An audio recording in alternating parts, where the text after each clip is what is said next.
Vamos a empezar en esta mesa experta después de este descanso musical donde hemos escuchado algunas de las canciones reivindicativas y feministas con las que se trabaja en las aulas y en las calles. Y ahora vamos a empezar esta mesa experta que está acompañado por dos andaluzas de renombre que llevan coeducando muchos y muchos años. A mi derecha tengo a Gema Otero Gutiérrez, desde Sevilla, y a mi izquierda tengo a María Martín Barranco, directa desde Granada. En esta mesa vamos a hacer dos intervenciones centradas en la temática de la coeducación, pero de forma muy específica. En primer lugar, tenemos a Gema con la intervención Los pilares de la coeducación. Gema es formadora, asesora, investigadora en coeducación y prevención de las violencias contra las mujeres desde la infancia. Además, es investigadora del Grupo de Investigación de Acción Socioeducativa y colaboradora honoraria del Departamento de Educación y Psicología Social y del Centro Interdisciplinar de Estudios Feministas de las Mujeres y de Género de la Universidad Pablo de Olavide. Es autora de materiales coeducativos como la gran conocida Super Lola y Lalo, el Príncipe Rosa, y también de otros proyectos coeducativos como Va de Igualdad, Pásalo o la Agenda Escolar Coeducativa para Profesorado Infantil y Primaria. Un recurso que muchas y muchos de vosotros habéis utilizado seguramente por su calidad coeducativa y su humanidad.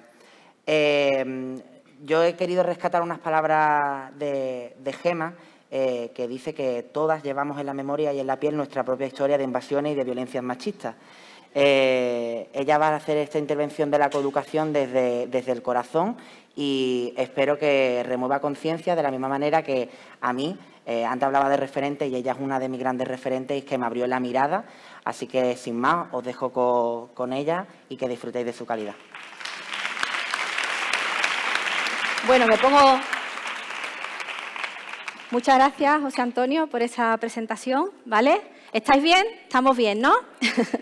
Bueno, darle las gracias al Instituto Andaluz de la Mujer, a Ana María, que se puso en contacto conmigo, y encantada de estar aquí. Además, bueno, me siento como en casa porque estoy reencontrándome con muchísimas compañeras y compañeros con los que he tenido la suerte de trabajar durante muchos años. Son muchos años a golpe de aula, yendo por las carreteras de Turronera, ¿verdad, Carmen? Nos hemos recorrido toda Andalucía y fuera de Andalucía, entrando en centros educativos de infantil y primaria, de secundaria, trabajando con profesorado, trabajando con AMPA. Yo empecé con las AMPAs, por ejemplo, mis primeros cursos fueron con AMPA, trabajando con asociaciones de mujeres en entornos rurales. Es decir, bueno, pues ese fue mi camino coeducativo y así empecé. Y yo vengo a hablaros de coeducación. Pero evidentemente, si yo vengo a hablar de coeducación, no voy a entrar así a saco directamente a hablar de coeducación, porque creo que es muy importante que no perdamos de vista de dónde venimos. ¿Cuál es el suelo que pisamos? Es un suelo que pisamos que además se nos hace piel a lo largo de toda la vida. Es decir, ese sistema patriarcal y androcéntrico que vamos incorporando en nuestra mirada, en nuestra forma no solo de mirar el mundo, sino de relacionarnos con él. Y además es una estructura que tiene la gran habilidad de parecer invisible. Es decir, además, al ser invisible, no la vemos como una amenaza. Es decir, bueno, pues somos hijos e hijas de un patriarcado que se ha hecho piel. Y aunque no lo queramos, es un patriarcado y es un legado que llevamos. No podemos coeducar si no somos conscientes de que eso va con nosotras y con nosotros. Es decir, después me pararé un poco en esa parte. Y para saber en qué consiste el sistema patriarcal y androcéntrico, sobre todo basado en uno de los pilares, de los grandes pilares del patriarcado, que es la devaluación simbólica y material de las mujeres y de las niñas en el aula. Os pongo un ejemplo para que veáis cómo todos esos mandatos y todos esos nuevos discursos y argumentarios y definiciones se incorporan en nuestra mirada, pero también en nuestro día a día. Y lo vemos en las aulas, esa devaluación y esa ontología de lo femenino, de lo que se supone que tiene que ser una mujer. Lo vemos a diario. Cuando, por ejemplo, voy a un aula de primaria y un niño me dice, mira, Gema, te voy a contar una cosa, que sabes que algunas veces estoy jugando y me llaman nenaza. Y yo digo, yo no les doy la respuesta, yo quiero que la respuesta se la den ellos y ellas, porque yo me lo sé de memoria, pero quiero que analicen y entre ellos y ellas debatan qué significa ser una nenaza. y lo entienden a la perfección, porque muchas veces lo que es importante que entiendan es que el insulto no va para ellos, sino para ellas. Y es algo que no vemos, que no nombramos. Cuando a un niño se le dice que es una nenaza, se le está diciendo que es un no macho. No se está comportando como se supone que el patriarcado quiere que se espere de él. Es decir, lo que se espera es que tenga un comportamiento de la masculinidad más hegemónica, y en el momento en el que se sale de ese comportamiento, incluso sus compañeros les llaman nenaza. Pero lo que quiero que entiendan y además interioricen y analicen desde una mirada crítica es que ese insulto va dirigido a las niñas. Es decir, nenaza significa niña. Niña como algo que no tiene valor, que no tiene el mismo valor, que está devaluado, para que veáis cómo se introduce en los imaginarios de los niños y las niñas desde que son muy pequeños y pequeñas, desde que llegan al mundo, a través, evidentemente, de una socialización patriarcal que invade de imaginarios, relatos, conductas, prácticas, dinámicas, narrativas constantes que los niños y las niñas soportan desde que llegan al mundo, incluso antes de que ya salgan del vientre de su madre. Ya existe todo un mundo, todo un universo, color rosa o azul, en función de con qué sexo venga. Ya estamos incluso poniendo sobre esos niños y esas niñas ciertas expectativas de lo que esperamos de ellos y de ellas. Yo siempre digo que la socialización patriarcal y androcéntrica es una maquinaria muy bien engrasada de desigualdad y de violencia estructural contra las mujeres y las niñas. Y todas las personas que estamos aquí somos hijos e hijas de esa socialización que se nos ha hecho piel y que incorporamos de muchas formas, de formas casi sutiles que no somos conscientes. El patriarcado se aprende, pero por supuesto también se desaprende. Pero para eso hay que pasar por un proceso de desaprendizaje brutal que nos acompaña durante toda la vida. Es decir, yo puedo intentar, cuando trabajo con profesorado, ¿no?, que llevo muchos años impartiendo formaciones a profesorado, siempre le digo que hay que coeducar con la cabeza, desde el conocimiento, desde una teoría, evidentemente con una formación, pero también hay que coeducar desde las tripas. Y a lo que me refiero es que tenemos que identificar y evidenciar todo ese patriarcado que nos acompaña y nos ha acompañado durante toda nuestra vida y que depositamos en nuestro alumnado de forma consciente e inconsciente. Bueno, pues para desarraigar el patriarcado hecho piel, evidentemente tenemos que pasar también por adquirir una mirada crítica. ¿Cómo incorporamos esa mirada crítica en nuestro día a día? Yo lo tengo clarísimo, desde la teoría feminista, porque soy feminista y creo que es fundamental interiorizar el feminismo en las aulas. La mirada coeducativa que tiene que impregnar a todo el centro educativo como si formara parte de su propio ADN. Es decir, y cuando digo a todo el centro educativo me refiero no solamente al profesorado, no solamente al alumnado, sino a todo el personal que trabaja dentro del centro, todo el personal laboral. Cuando digo también la comunidad educativa, por supuesto, las AMPAs y las familias, fundamental, y el resto de agentes sociales que nos acompañan en el camino. Evidentemente, la única forma de desarraigar el patriarcado que hacemos pie es adquiriendo herramientas de análisis para identificar toda esa desigualdad estructural que no es casuística, que es cultura, para evidenciar toda esa desigualdad estructural y toda esa violencia contra las niñas por el hecho de serlo. Porque muchas veces vemos que en nuestro centro educativo, yo cuando trabajo con las niñas y los niños, por ejemplo, en infantil, por ejemplo, ¿no?, como ya el proceso de socialización se está haciendo piel, no penséis que viene mucho después, ya en infantil, incluso antes, en 0 a 3 años, porque yo creo que evidentemente tengo el convencimiento de que tenemos que coeducar desde 0 a 3 años. Si empezamos en 3 años ya estamos yendo tarde. Desde que llegan al mundo, los niños y las niñas tienen el derecho, además que es un derecho, tienen el derecho de recibir coeducación. Evidentemente, cuando yo estoy trabajando en los centros educativos con niños y niñas, los mandatos de género forman parte de su día a día. Claro, que cuando yo voy a un centro que coeduca de verdad, que coeduca desde dentro, que coeduca incluso desde el proyecto de centro, donde hay un personal bueno, no solamente las familias, sino también el profesorado y el alumnado. Eso se nota, porque yo siempre digo que los centros educativos gritan. Y cuando yo voy a un centro educativo, ya las paredes me están contando cosas. Ya se sabe, ya noto yo que ahí hay trabajo coeducativo y cómo se abordan también las actividades, porque tú puedes entrar a un centro educativo, no sé, a mí me aterra cuando, por ejemplo, voy a un centro educativo y aquí trabajamos el 25 de noviembre y me encuentro un montón de fotografías de mujeres con los ojos morados. Digo, uff, el planteamiento, aquí estamos muy perdidas y muy perdidos, ¿vale? Entonces, es muy importante, mientras antes, mejor. Y, por supuesto, formación continua y obligatoria. Continua, especializada y obligatoria.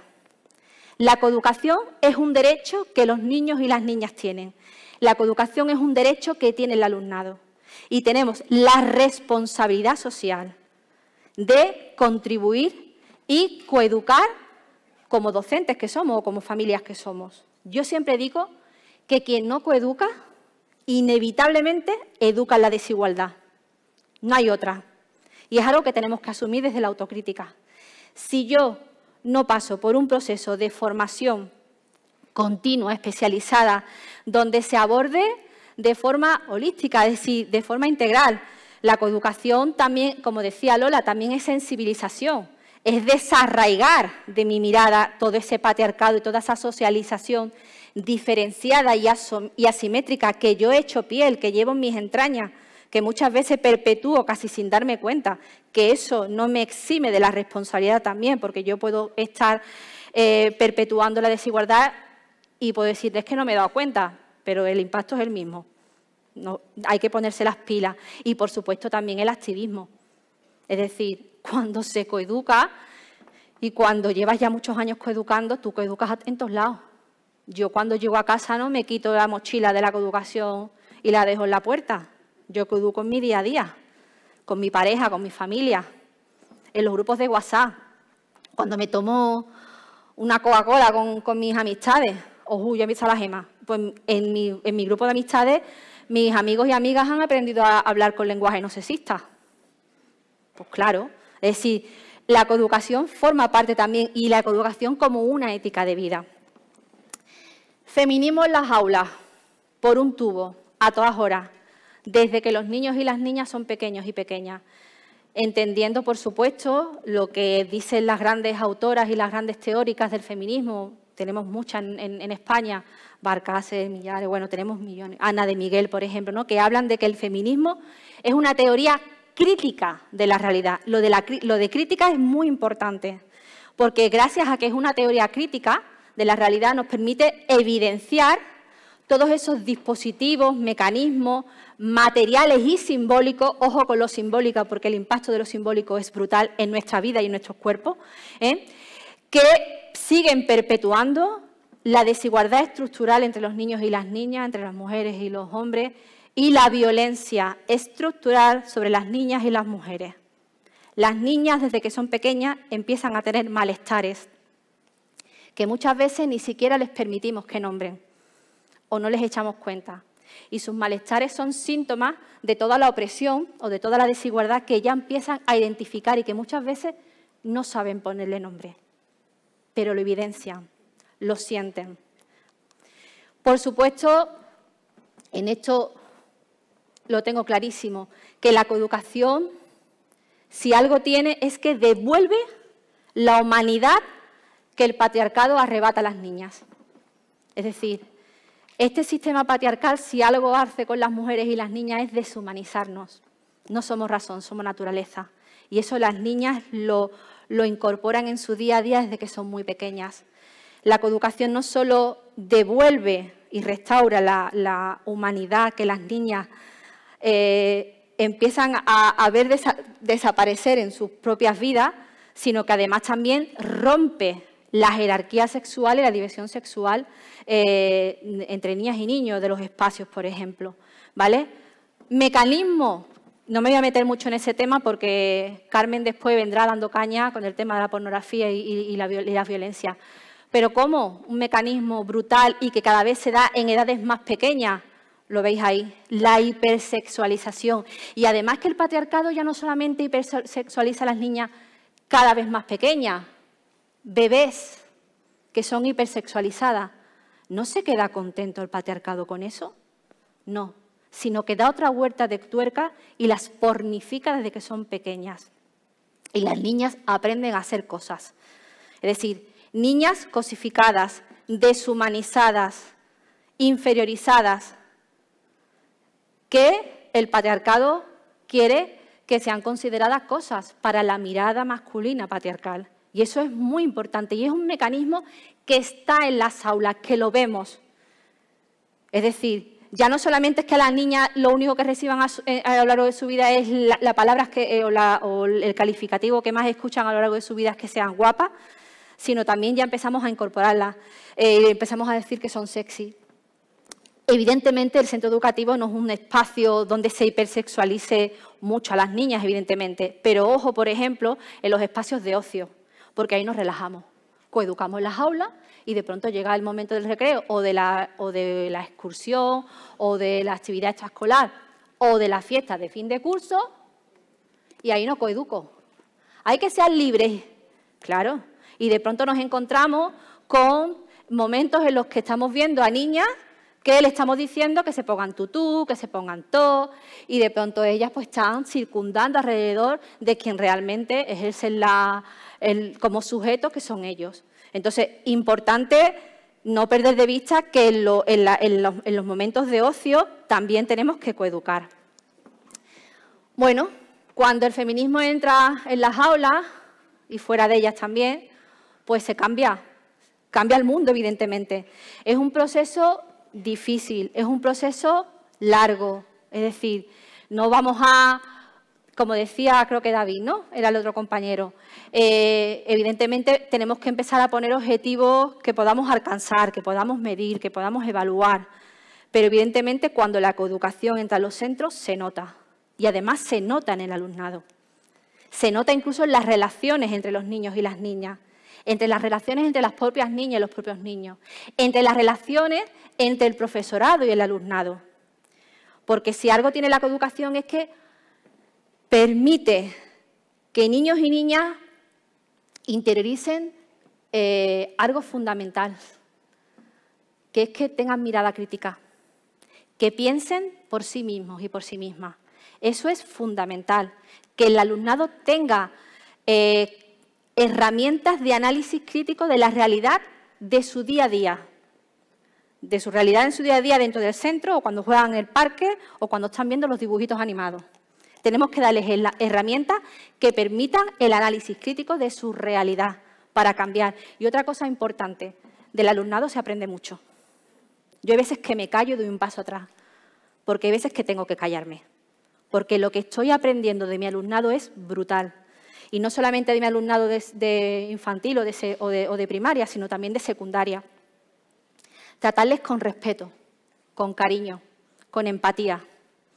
No juzgarlos constantemente.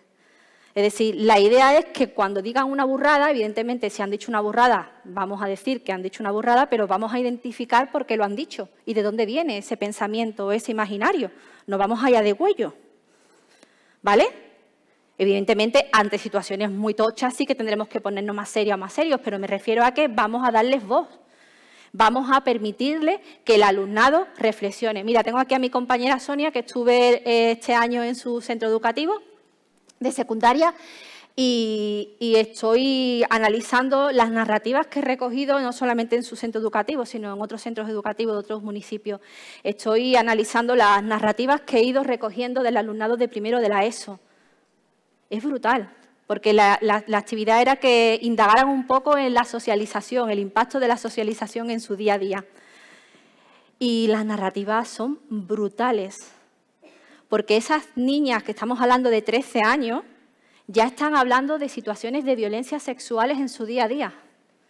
De niñas que cambian el camino, la ruta para ir al instituto, de niñas que ya con 9 años han escuchado la palabra puta muchas veces, de niñas que constantemente les están corrigiendo cómo vestirse, donde estamos responsabilizándolas además a través del trato o a través de la culpa sobre la violencia y la opresión que reciben, poniendo siempre la mirada y el punto crítico sobre cómo van vestidas o cómo su cuerpo, y estamos sexualizando su cuerpo, porque si a las alumnas les echamos la bronca porque van en pantalones cortos, yo que soy de Sevilla, en junio, imaginar que lo que hace en los centros educativos de Sevilla o de Córdoba o de Málaga, en cualquier sitio de Andalucía, y de pronto nos encontramos con una chiquilla que viene en pantalones cortos y ponemos la mirada en ella y no en él, es lo que estamos haciendo es sexualizar su cuerpo. No somos conscientes de que estamos sexualizando su cuerpo.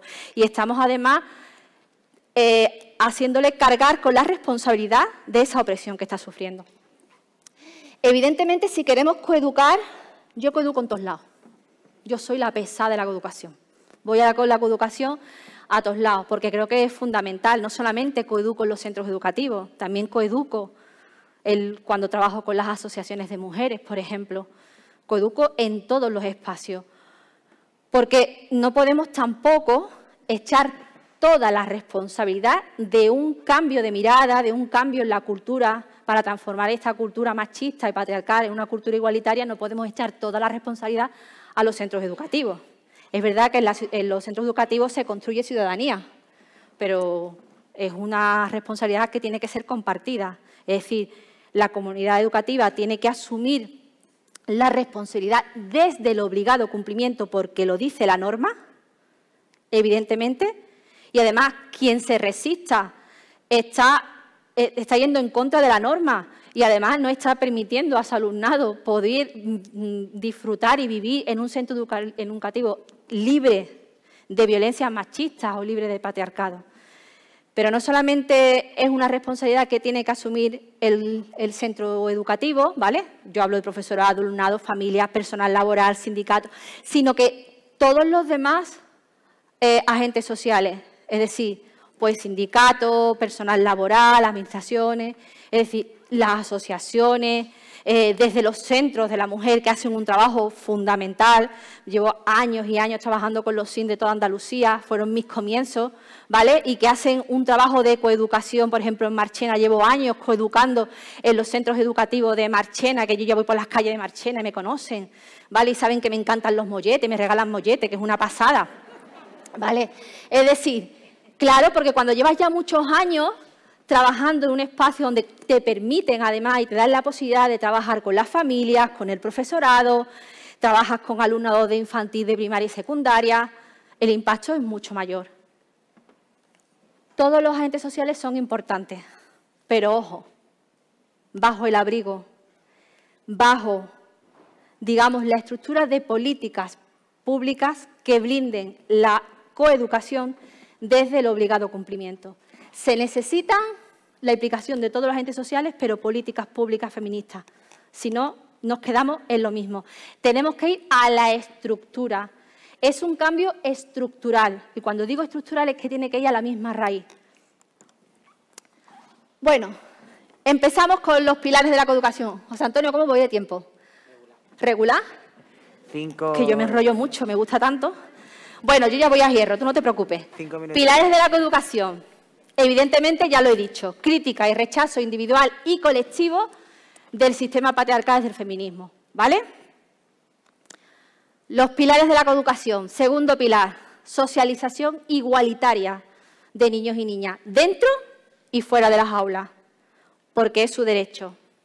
Aquí no me meto mucho, porque va a llegar mi compañera, lenguaje no sexista, que nombre a las mujeres. Las mujeres no somos un colectivo, ¿eh? Somos en torno al 52% de la población mundial del planeta. No nombrarnos es violencia, tan claro como el agua. Cuando yo no nombro a las niñas, las estoy infravalorando, las estoy minusvalorando, no las estoy teniendo en cuenta. Y no hay derecho que los niños sepan que siempre van a ser nombrados y las niñas tengan que estar haciendo encajes de bolillos para saber cuándo son nombradas y cuándo no son nombradas. El otro día...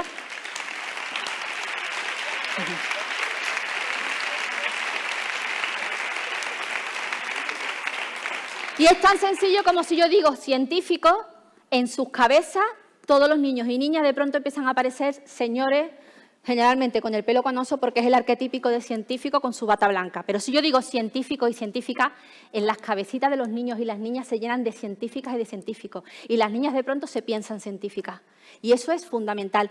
Teresa Meana, hablaba con María antes, que tuve la suerte de verla la semana pasada. Ella dice que cuando hablamos el lenguaje sexista estamos sosteniendo el patriarcado. La imagen también no sexista, fundamental, porque me encuentro profesoras y profesores y ahora me encuentro el cartelito de turno y digo, madre mía, pues ya la han liado, nos han enterado, ¿vale? La representación de niñas y mujeres libres de todos esos estereotipos y libres de deshumanización. Presencialidad, uso y disfrute de los espacios físicos y simbólicos, siempre desde la igualdad, ¿vale? El espacio tiene que ser tomado desde...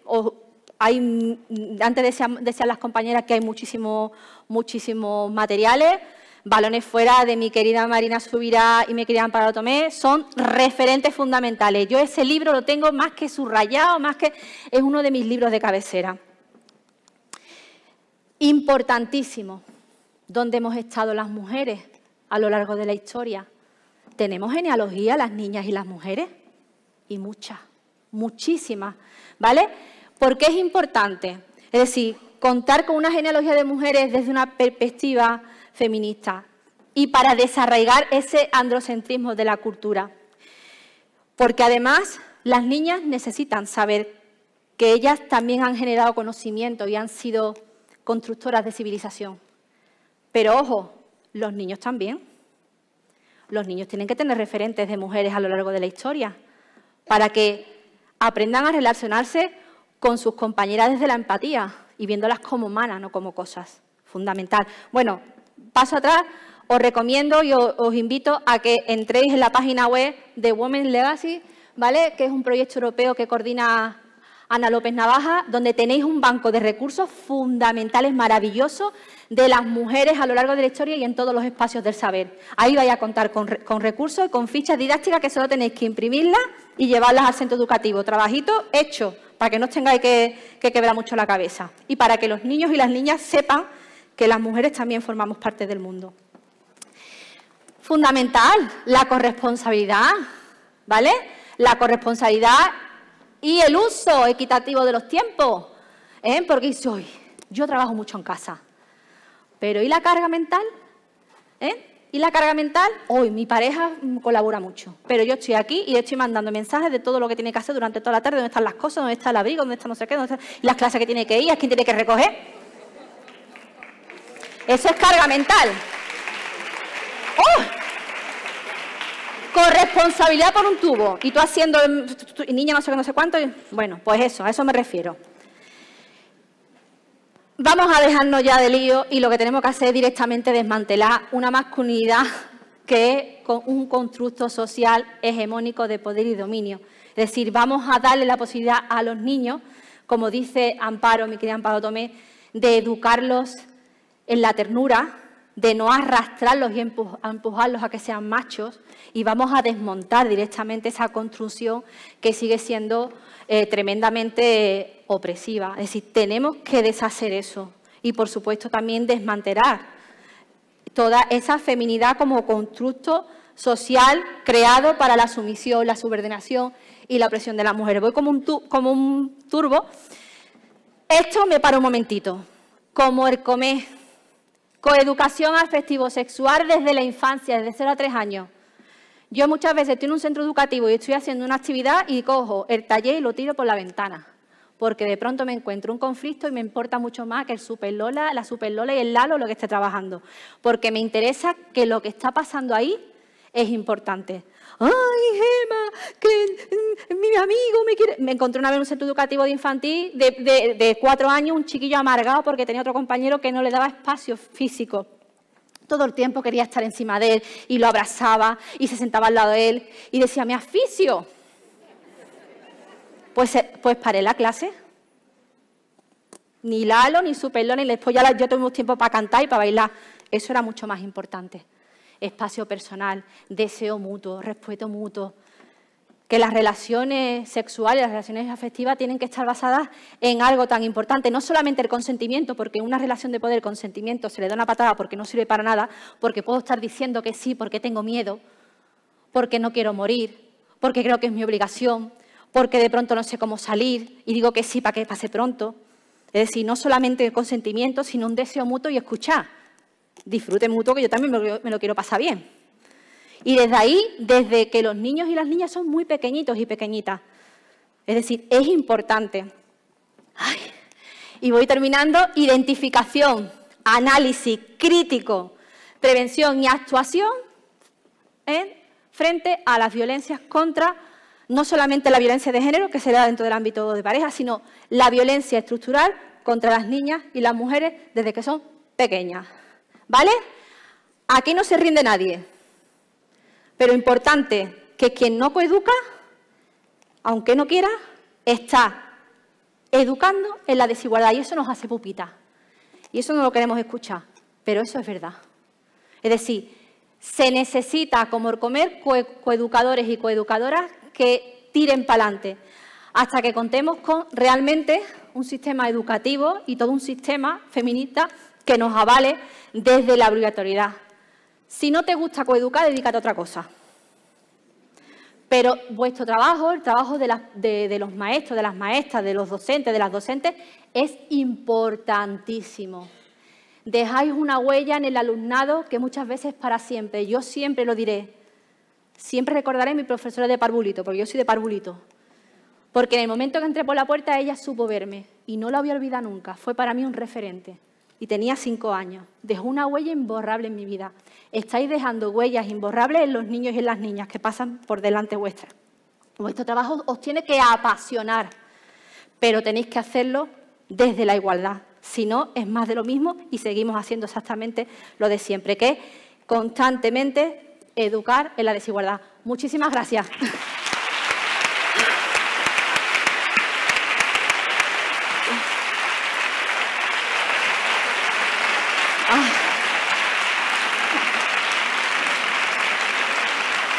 ¡Ay, qué calor!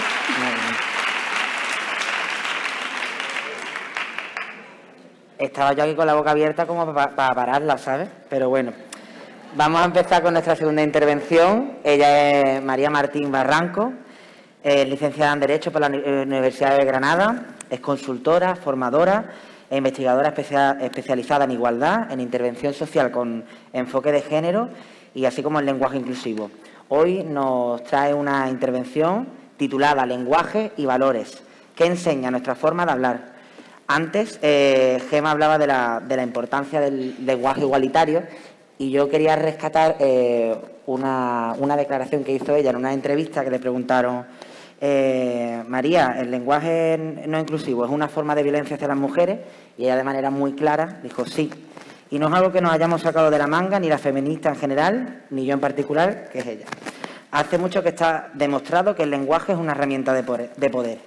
Así María, en sus obras, como Ni por favor, ni por favor, Cómo hablar de lenguaje inclusivo sin que se note demasiado, publicando en 2019, y Mujer tenías que ser, la construcción de lo femenino a través del lenguaje, nos ha enseñado la importancia de hablar de lenguaje igualitario y hablar del lenguaje igualitario de una manera clara, didáctica y pedagógica. Es un placer contar con ella aquí. Antes lo hablábamos, que se ha tirado mucho tiempo traspasando fronteras de Andalucía y recorriendo el panorama internacional, trabajando con otras comunidades autónomas como Canarias o Castilla-La Mancha y también en otros países como México. Así que, sin más, os dejo con María Martín Barranco.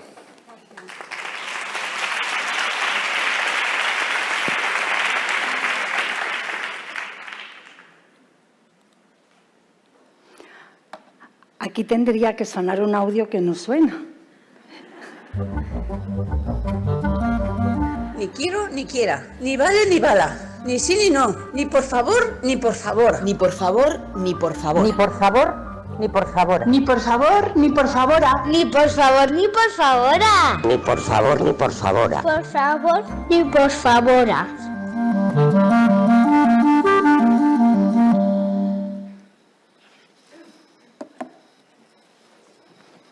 Qué chula yo, ¿no? Ay, mirando mi telefonino. Ay, que se me olvida la cosa. Aquí. Me ha tocado la última. Son casi las 2 de la tarde pasadas. Esto no está bien, porque yo hablo por 17. ¿Habéis traído el bocata?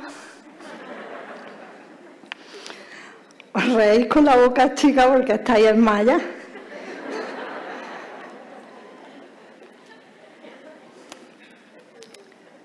Os puedo prometer y prometo que no he ensayado nada con Gema. Yo no sabía lo que ella iba a decir, ella no sabía lo que iba a decir yo. Hemos dicho la mitad de las cosas a la vez, con lo cual os vais a ahorrar 15 minutos de intervención mínimo. Darle las gracias a Gema. Habéis visto que yo he empezado dando la espalda y mirando mi teléfono como una grosera cualquiera mientras estabais aquí cientos de personas, me parece, esperando a que yo hablase. Así me siento yo cuando hablan lenguaje inclusivo, cuando hablan lenguaje sexista. Yo voy a cualquier sitio y empiezan porque todos, nosotros, los profesores, los ciudadanos, los votantes y yo. ¿Soy invisible o qué? Entonces siguen con los alumnos y los profesores. Hello, I'm here. Hablamos como somos. Cada persona habla de una manera. Pero también hablamos de una manera que nos han enseñado. Gema hablaba de poder. Y cuando hablamos de lenguaje y hablamos de poder, y tú habías elegido esa frase también sin saberlo, no nos damos cuenta de que estamos reproduciendo sistemas de poder. Y el sistema de poder que nos hacen pasar por neutro, por aséptico, por objetivo, que es el lenguaje que hablamos y una gramática que parece que ha estado ahí escrita en piedra desde el principio de los tiempos, en realidad la hicieron un grupo de hombres de acuerdo a los intereses y la forma de ver el mundo que tenían en ese momento. Había muchas formas de hablar, pero se decidieron por recoger una muy concreta.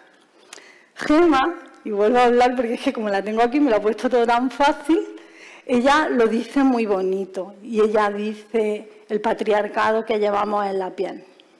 Yo lo llamo el señoro interior. El señoro interior.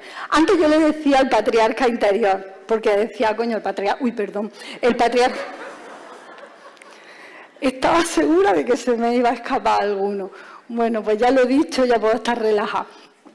El caso es que yo le he llamado siempre el patriarca interior, pero me he dado cuenta de que en realidad es un señoro como otro cualquiera de esos que nos vamos encontrando por ahí. ¿Por qué señoro? Pues porque hay señores y algunos están a favor de la igualdad y trabajan codo con codo y da igual que les llame aliados o de otra manera, pero están ahí, dan el callo. Hay señoras de toda la vida de Dios y después hay señoros que es viceno, como víctima, que sirve lo mismo para mujeres que para hombres. Y hay señoros que están ahí poniendo palos en la rueda a la igualdad todo el tiempo, porque no es lo mismo las palabras que decimos. No es lo mismo decir mena que decir menor no acompañado. No es lo mismo decir la oficina donde va la gente que no tiene empleo que decir la oficina de empleo. No es lo mismo decir el Ministerio de la Guerra que el Ministerio de Defensa. De la misma manera, no es lo mismo decir hombre que decir mujeres y hombres. Sin embargo, el diccionario de la Academia de la Lengua, que en realidad se llama Real Academia, lo digo para que me entendáis, se llama Real Academia Española. Fijaos qué guay, porque como llegaron los primeros, y este masculino no es genérico, es específico, porque solo eran señoros, le habéis pillado ya el puntillo a la palabra, que sí. Como llegaron los primeros, dijeron, somos la Real Academia Española. Como no había otra, entonces las que han venido detrás han tenido que ir poniéndose el apellido. Real Academia Española de la Historia, Real Academia Española de la Medicina. ¿Os suena a algo? ¿No os suena como a el deporte y el deporte femenino? La literatura y la literatura femenina. Los señores lo tienen todo inventado de toda la vida. El caso es que esa manera de hablar que tenemos es una manera de hablar muy determinada que construye una realidad determinada y que genera problemas que tienen consecuencias muy reales y a los que el feminismo, y volvemos a hablar de feminismo aquí, lleva poniendo remedio un montón de tiempo. Yo me vengo para acá, pero no por nada, sino porque yo antes estaba sentada allí y parecía que no se estaban dirigiendo a mí. Entonces ahora voy para allá que me vean un poquito más de cerca. Bueno, también porque es que yo esto quería que fuera una pantalla verde y empezar diciendo, llega un anticiclón para las Azores. Pero que es una cosa que me ha hecho mucha ilusión toda la vida.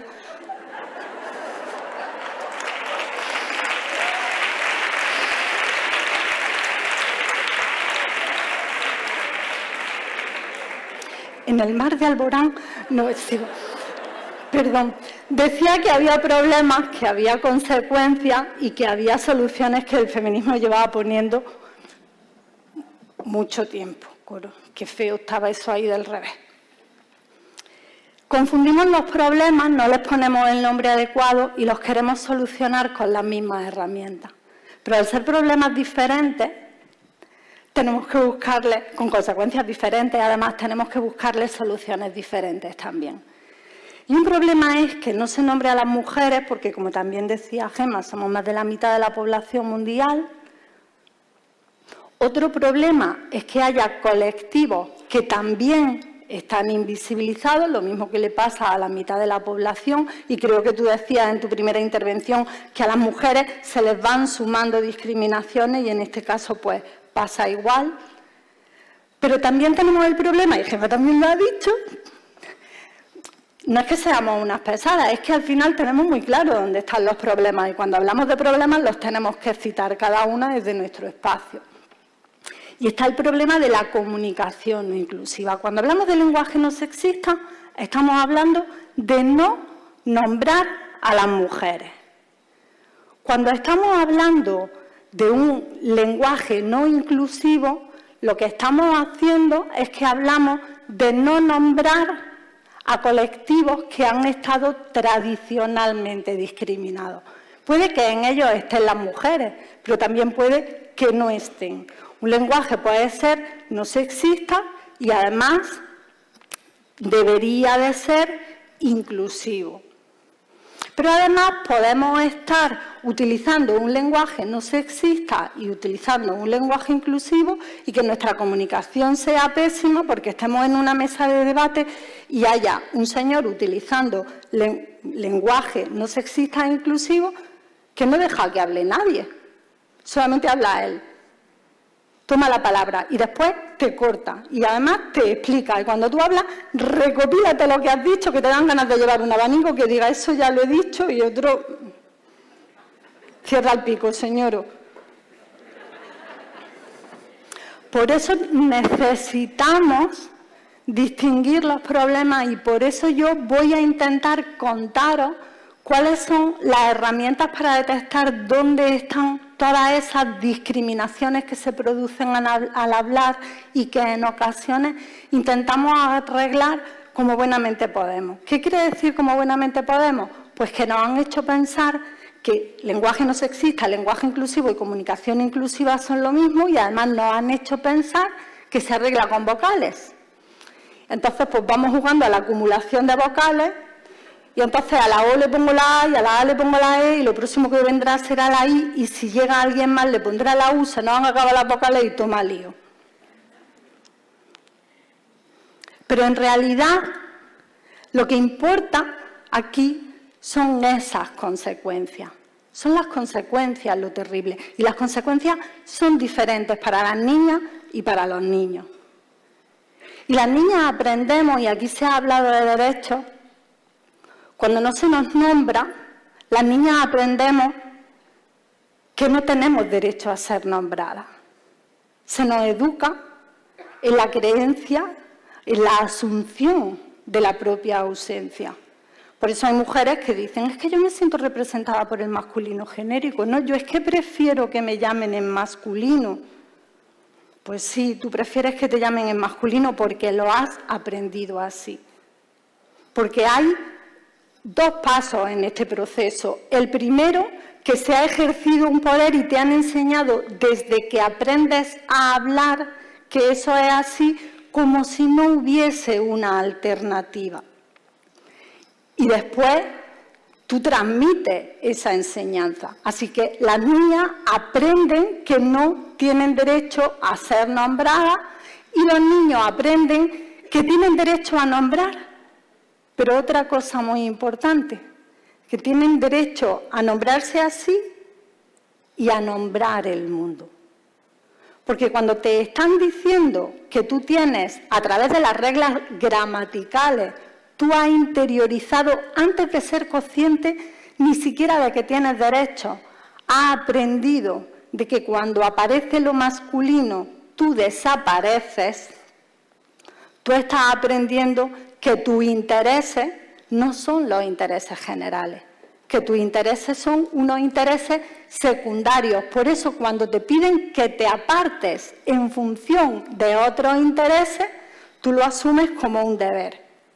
Y eso se ha aprendido, se ha interiorizado, se ha asimilado como natural con herramientas lingüísticas.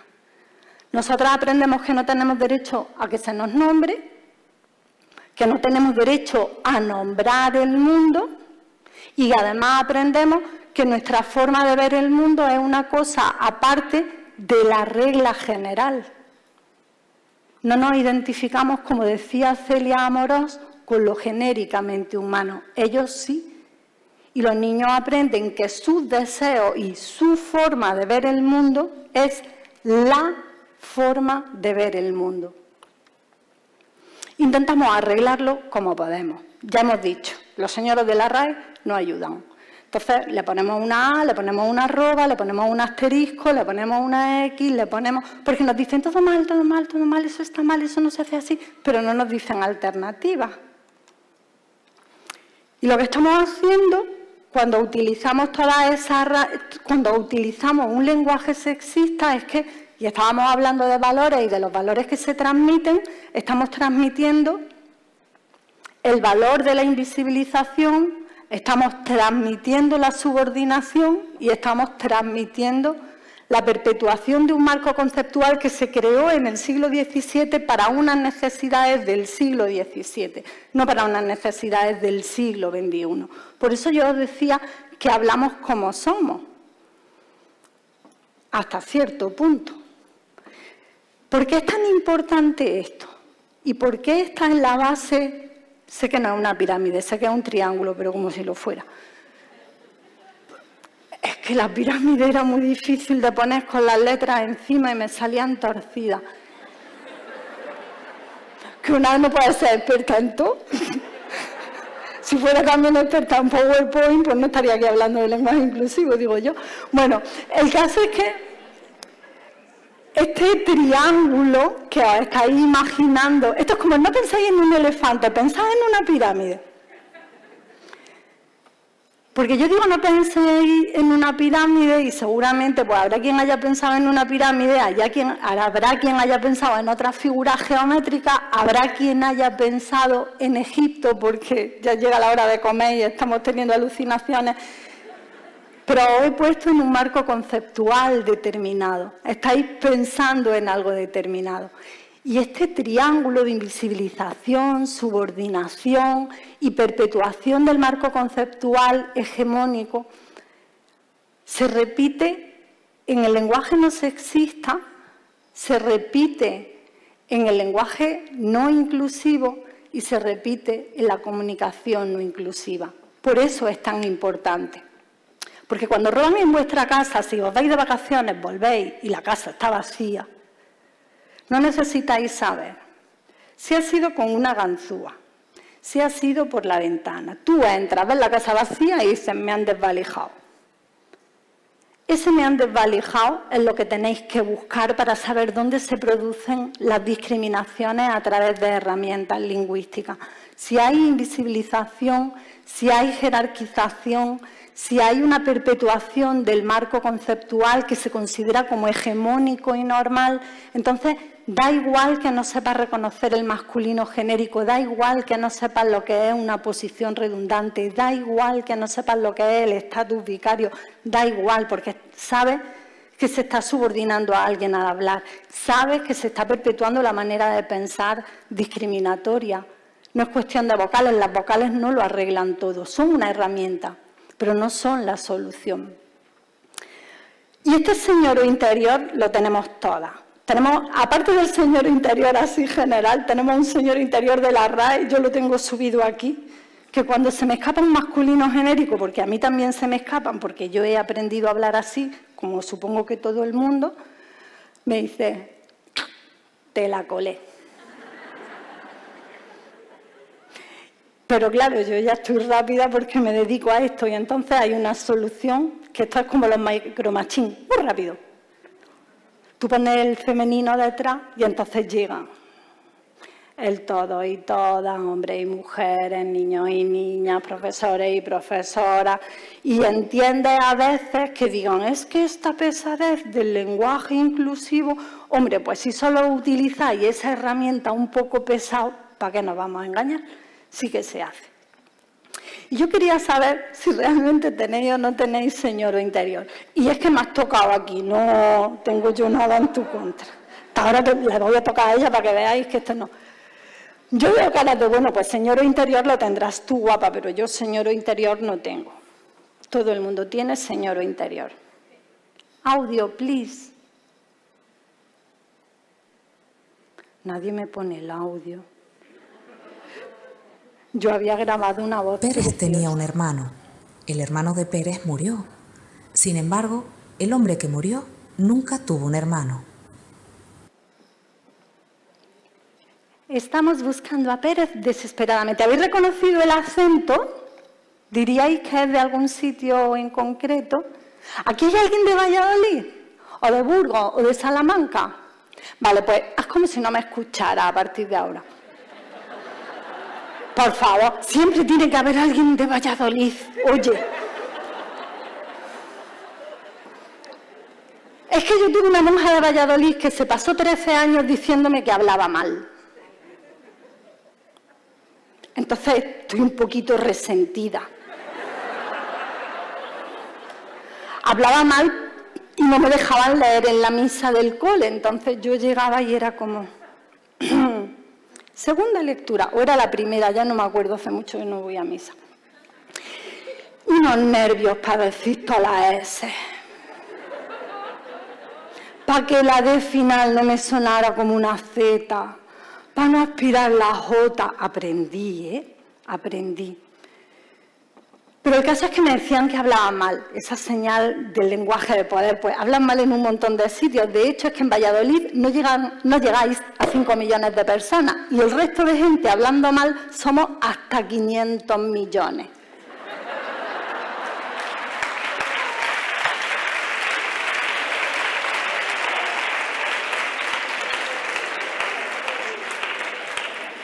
Yo sé que la gente de Valladolid es simpática porque voy allí a dar clases en un máster y me quieren un montón. El caso es que, ¿sabéis quién era Pérez? A ver, eso.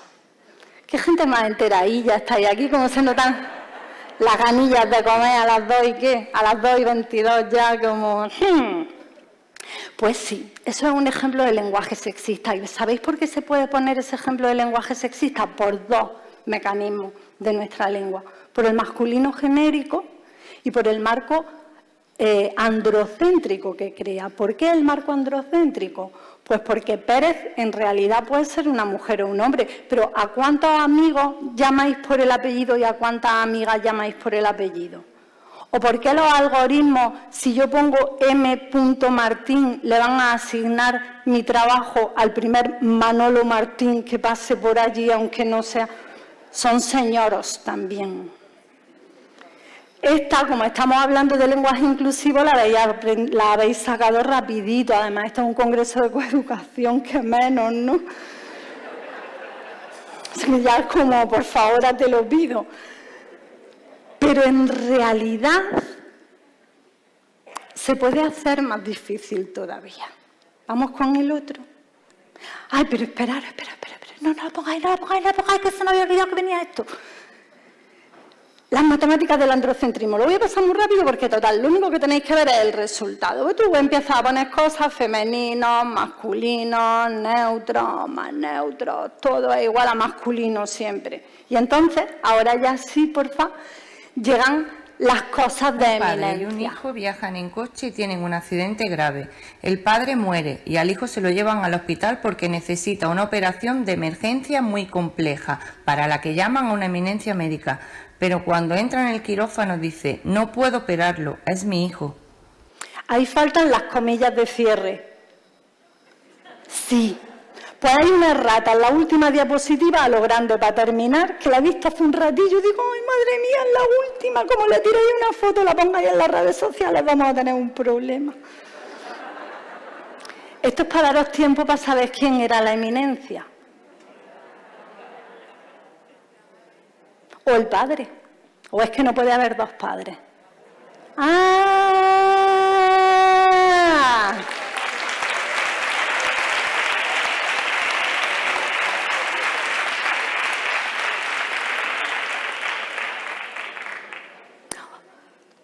Antes os decía que no era lo mismo el lenguaje no sexista que el lenguaje inclusivo. Aquí, como estábamos buscando a las mujeres y hemos puesto el foco ahí, a pesar de que todas las pistas nos remiten a un hombre, no lo hemos visto.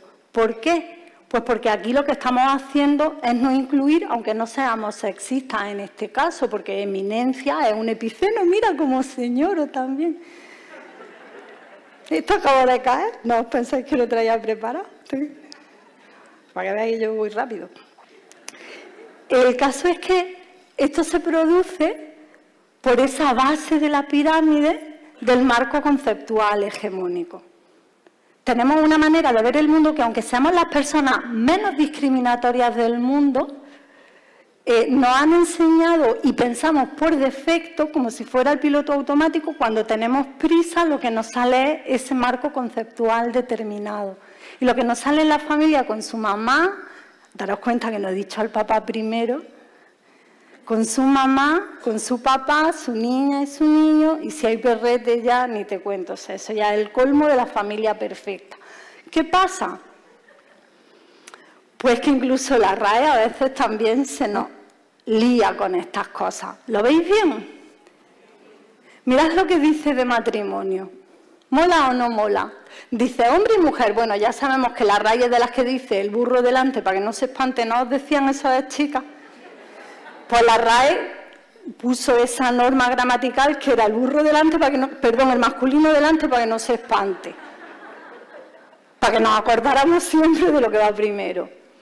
Y entonces pues pone en su primera definición hombre y mujer. Dice, bueno, ha puesto hombre, pero dice hombre y mujer, más o menos es no sexista.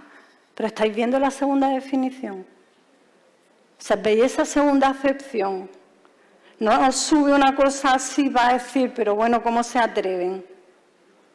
¿Por qué tienen que poner la coletilla en algunas legislaciones como gente rara que hay por ahí, porque tiene a caer de todo? Que somos muy tolerantes en España, esa palabra. Somos muy tolerantes. Y después dice, unión de dos personas del mismo sexo.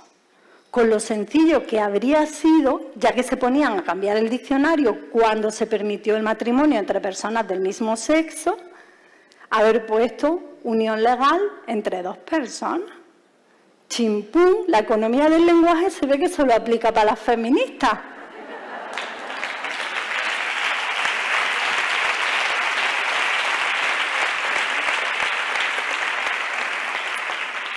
Porque la RAE dice que se puede subir hacia arriba y se puede bajar hacia abajo, y eso no es redundante porque es enfático. En fin, que no voy a decir palabrotas, que ya he dicho una para desfogar. Y también se puede decir precipitaciones en forma de nieve. Yo sigo con mi... Precipitaciones en forma de nieve. ¿Habéis visto algún comunicado de la RAE apelando a los hombres del tiempo para que dejen de ser redundantes, porque a las feministas se nos hacen un informe día sí, día también, para que dejemos de usar lenguaje, lo que llaman inclusivo. Y esto se ha estudiado, Y hay gente que quiere incluir una cantidad de gente, ahí la tenéis.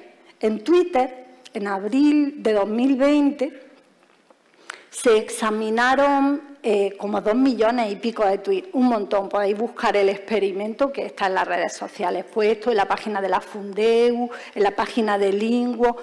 El 1,19% de personas que utilizan Twitter hicieron un intento de utilizar lenguaje inclusivo, dicen ahí, y lo hacían con una arroba, el 50,58 me parece, pues yo tengo ahí una cosa, pero como no veo una leche, pues como si no la tuviera.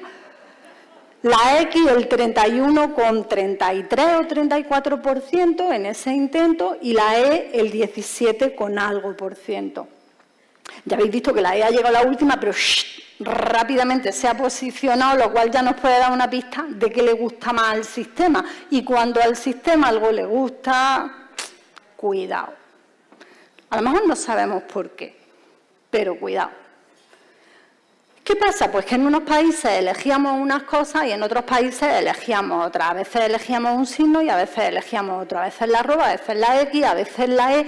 Y ahí lo que te dice es, tampoco es tan importantísimo, pero está interesante, pues porque hay países en los que utilizábamos más la arroba en todas las palabras que se buscaron, que fue, claro, no podían buscar todas las palabras, entonces buscaron todos, niños, ciudadanos, y me parece que nosotros, se me ha olvidado, sí, y nosotros, los nervios. En otros países elegían otra alternativa y en Argentina, por ejemplo, la alternativa para niños era la E, pero para todos era la X. En otros países utilizaban la E para todo, en fin, que esto iba cambiando. Y esto es una cosa que le preocupa mucho a la red porque se va a fragmentar el idioma. Fijaos si se fragmenta el idioma, que yo me fui a vivir a Cantabria y la mitad de las palabras que usaba de Motril no me las entendían.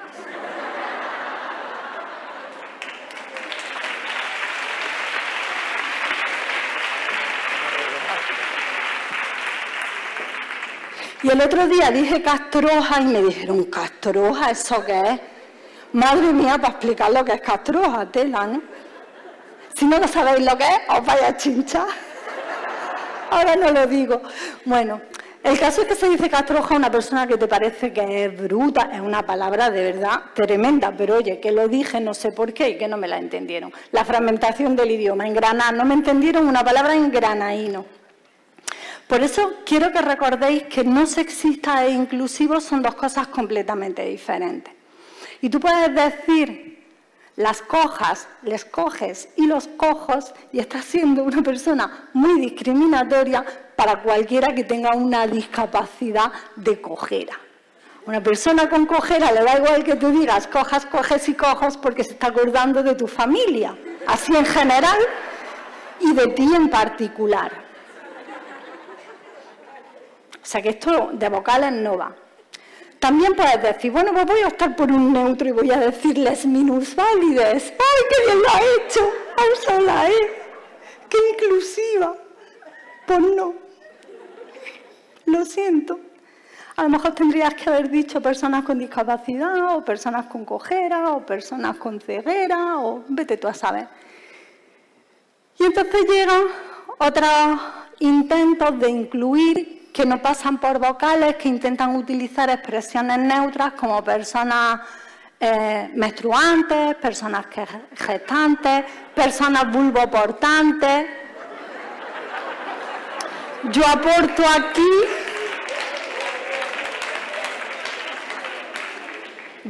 aquí para que ningún señor se sienta discriminado, las personas gónada colgantes y las personas peneportantes. Señor, ha tenido éxito, a ver si esto también tiene su puntito.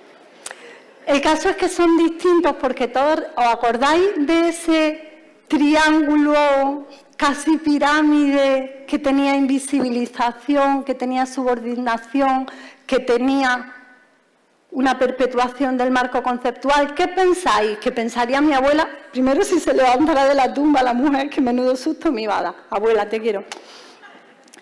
Pero si mi abuela se levantara y yo le dijera a personas gestantes, diría, pues mujeres, ¿no? O embarazadas, ¿no? ¿Qué pasa? Que quien lo usa intentando incluir, pero no está visibilizando, porque eso es lo fundamental. Tú tienes que visibilizar. ¿Y dónde está el peligro de ese comodín neutro? Pues que en una construcción androcéntrica de la realidad, ¿os acordáis de todas esas diapositivas que he pasado súper rápido y que decía que lo neutro, en ausencia de un referente específico, se interpreta como masculino, como ese Pérez? Si tú no tienes la piedra roseta que te traduzca esa E, mal. Pero es que además la X, la arroba, el asterisco tienen el problema de que lectores automatizados, las maquinitas que leen, por ejemplo, para las personas con discapacidad visual, no lo interpretan, se traban, no está siendo inclusiva. Así que ahí veíamos que las pocas personas que intentan incluir están excluyendo, porque no reconocen los mecanismos de discriminación, porque nos han hecho pensar que esto es cuestión de vocales y ponemos vocales sin tino y avanzamos un poco y pensamos que poniendo personas y haciéndolo todo neutro, pero es que el comodín del neutro tiene mucho peligro. Pero no nos vamos a equivocar si dejamos de buscar la ganzúa, si dejamos de buscar la ventana rota, si dejamos de buscar el punzón o si dejamos de buscar la escala por la que entraron. Y vemos si la casa está vacía o está llena. Y si hay personas que no están representadas, es porque es excluyente. Si había alguien a quien se nombró y dejas de nombrar, estás siendo excluyente porque lo que se visibilizaba lo estás escondiendo. Y tenemos que saber siempre que tenemos derecho a nombrarnos, pero no tenemos derecho a imponer cómo tienen que ser nombradas otras personas. Si tú estás decidiendo cómo quieres que se llame otra persona, qué nombre tiene que tener, qué etiqueta le vas a poner, también estás discriminando. Por eso, acabáramos, que decía también mi abuela. Os he dejado estas 10 reglas, creo que son 10, no las he contado, mira que... Ahí está la errata, la tercera línea, quitadle la asimétrica. Si lo vais a compartir en las redes sociales por las diosas, tachadla, os lo pido. Porque es que eso quiere decir justo lo contrario de lo que yo quería decir. Y entonces me vais a echar la carrera por harto y esto va a ser mi ruina. Y las autónomas no podemos permitirnos esos sustos, que hay que pagar la luz. Así que, y este es mi resumen para terminar, acordaros de esos intentos de inclusión que se hacía con el todos, con el nosotros, de nuevo todo mal. Quitad el todos. Y cada vez poneros, con que os quedéis con esto de la charla de hoy, yo me conformaba. Cada vez que vayáis a decir todos, o todas y todos, o todas, todes y todos, da igual. La variante inclusiva que decidas elegir, pensad, ¿hacía falta? Porque yo llevo estudiándolo mucho tiempo y el 90% de las veces no hace falta, como el nosotros o el nosotras y nosotros. El 90% de las veces no hace falta, quítalo. Que me tienes de A y de O hasta el pinganillo. Esos dos trucos nada más hacen que sea muchísimo más sencillo. Si vas a desdoblar, pues pon primero el femenino y después el masculino alguna vez, menos cuando sea porque se te ha escapado, y así para cuando se te escape tienes la alternativa. Pero además eso es que es muy sencillo, y es muy sencillo por un motivo, porque si tú dices primero el femenino, la propia gramática de la lengua dice, para que se represente a la humanidad, el masculino tiene que estar de forma expresa, pues toma masculino. Niña y niño, lo dice la RAE, no lo digo yo. ¿Qué más cosas? Ya te decía, ya con esto sí que acabo. ¡Ay!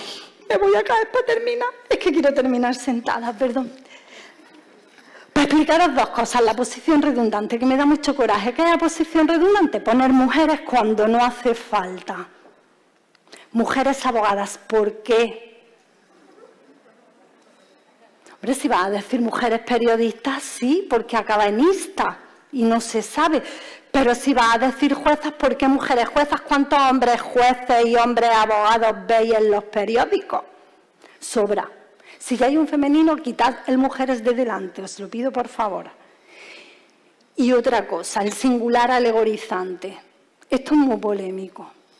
Esto es muy polémico, yo voy a terminar haciendo amistades, que es lo mío. Dejad de decir la mujer, ya. No digáis la mujer, salvo que os refiráis a una mujer concreta, la mujer de ahí, así sí se puede. Pero la mujer, esa esencia maravillosa. El Día de la Mujer Escritora, oh, violines. Las mujeres somos muchas, somos muy diversas. ¿Sabéis lo que pasa con el singular alegorizante? Que durante toda la vida se ha utilizado para clasificar al enemigo, cosifica y deshumaniza. Se decía el francés, el enemigo, el alemán, el judío. Y en la Primera Guerra Mundial, o hasta la Primera Guerra Mundial, se empezó a estudiar después, se hacía de manera inadvertida. Era una herramienta de deshumanización que nos salía sola en casi todos los idiomas. ¡Qué fuerte, eh! Pero después de la Primera Guerra Mundial se estudió. ¿Y quién lo aprovechó? Los nazis. ¿Qué hicieron? Emplearlo a propósito y empezar a utilizar el judío siempre en singular, porque remite a algo ideal con lo que no puedes empatizar. Así que con estas pequeñas reglas y ese lenguaje inclusivo que dicen que es tan pesado y tan repetitivo y que yo creo que no he repetido demasiado y espero que me hayáis entendido, solamente os quiero dejar un paralelismo que le podéis hacer a la gente cuando dicen es que el lenguaje inclusivo hace más mal que bien, me dicen a mí muchas veces, no entiendo por qué. Y tú dices, ¿con fuego se ha cambiado el mundo, se ha cambiado la historia de la humanidad? Sí. ¿Sin fuego se habría podido cambiar la historia de la humanidad? No. ¿A veces se utiliza el fuego como una herramienta de destrucción? Sí. ¿A veces se utiliza como una herramienta para dar vida y para crear? Sí. Así que lo único que os puedo decir es que os he dejado algunas herramientas, os he dejado una errata gloriosa para que podáis presumir de ella y ahora solamente me queda preguntaros, ¿qué pensáis hacer?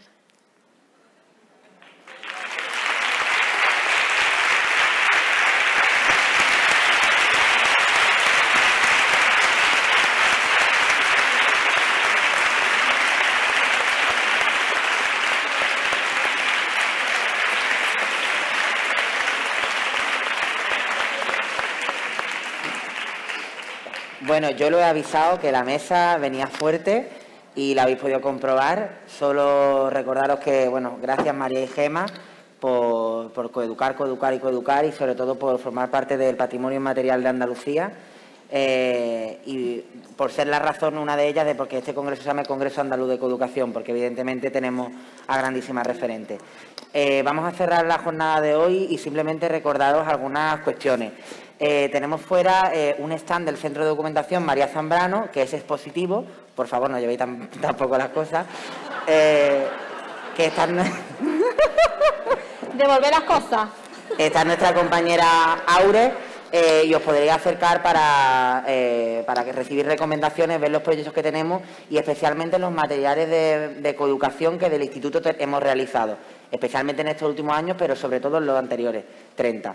También tenemos un stand de la Consejería de Educación y Deporte, que son los materiales que espero que hayáis devuelto, que es expositivo y que donde se recogen las grandes buenas prácticas que hay aquí en el territorio de la provincia de Málaga. Y por último, y yo creo que es muy importante, tenemos una librería que es Proteo, que está haciendo una venta especializada de recursos coeducativos, que ahí sí podéis comprar. No llevarse tampoco. Eso. No son gratis. Mientras tanto, podéis disfrutar de los pósters que han entregado al Congreso Coeducativo, que están expuestos donde hemos desayunado y hemos tomado el café, y en las pantallas podréis ver algunos de los vídeos seleccionados con experiencias coeducativas. Sin más, muchas gracias y nos vemos a las 4 en este mismo plenario.